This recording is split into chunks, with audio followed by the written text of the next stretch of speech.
മുന്നേറുക. നിരണം, മേൽപ്പാടം, നടുഭാഗം, വിയ്യപുരം. മേൽപ്പാടം തന്നെ അല്പം ലീഡിലേക്ക് കുതിക്കുന്ന കാഴ്ച. 1-2 തുടപ്പാടിന് മേൽപ്പാടം കുതിക്കുന്നു. 2, 3, 4 ട്രാക്കുകളിൽ ഒരു 3 വളകളും നിരണവും നടുഭാഗവും വിയ്യപുരവും ഒപ്പമെത്താനെന്ന് ശ്രമിക്കുന്നുണ്ട്. തെങ്ങോലകൾ പോലും നിശ്ചലമായിരിക്കുന്നു, കാറ്റടിക്കുന്നില്ല. മേൽപ്പാടം ഇതാ ഇറങ്ങിക്കഴിഞ്ഞ് മേൽപ്പാടം 6ാമത് ട്രോഫിയിലേക്ക്, ഡബിൾ ഹാട്രിക്കിലേക്ക് പോകുന്നു. സുന്ദരമായ രീതിയിൽ മേൽപ്പാടം അല്പം ലീഡിൽ, നടുഭാഗം കൂടെയുണ്ട്. നിരണവും വിയ്യപുരവും ഒപ്പത്തിനൊപ്പമുണ്ട്. അയ്യപ്പദാസ, എന്താണ് ഈ മത്സരം? ഒന്നും പറയാൻ പറ്റില്ല. ഇതല്ലേ യഥാർത്ഥ ഫൈനൽ, ഇതല്ലേ ക്ലാസിക് ഫൈനൽ. ഉസൈൻ ബോൾട്ട് 10 സെക്കൻഡിൽ താഴെ 100 മീറ്റർ ഓടിയെത്തുമ്പോ തൊട്ടുപിന്നിൽ അതിശയകരം. ആരാണ് മുന്നിൽ? 4ാം ട്രാക്കിലെ വിയ്യപുരം. ഓ, എന്തൊരു മനോഹരമായ ഫൈനൽ.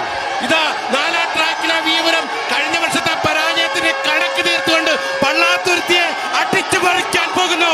ഇതാ പള്ളാത്തുരുത്തി ഒപ്പമെത്താൻ ശ്രമിക്കുന്നു. വിയ്യപുരം ശ്രമിക്കുന്നു.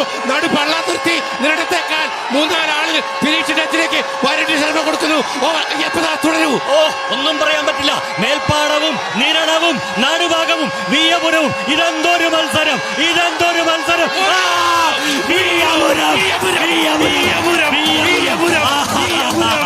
എന്തൊരു അതിശയകരമായ മത്സരമാണിത്. വിയ്യപുരത്ത് ആ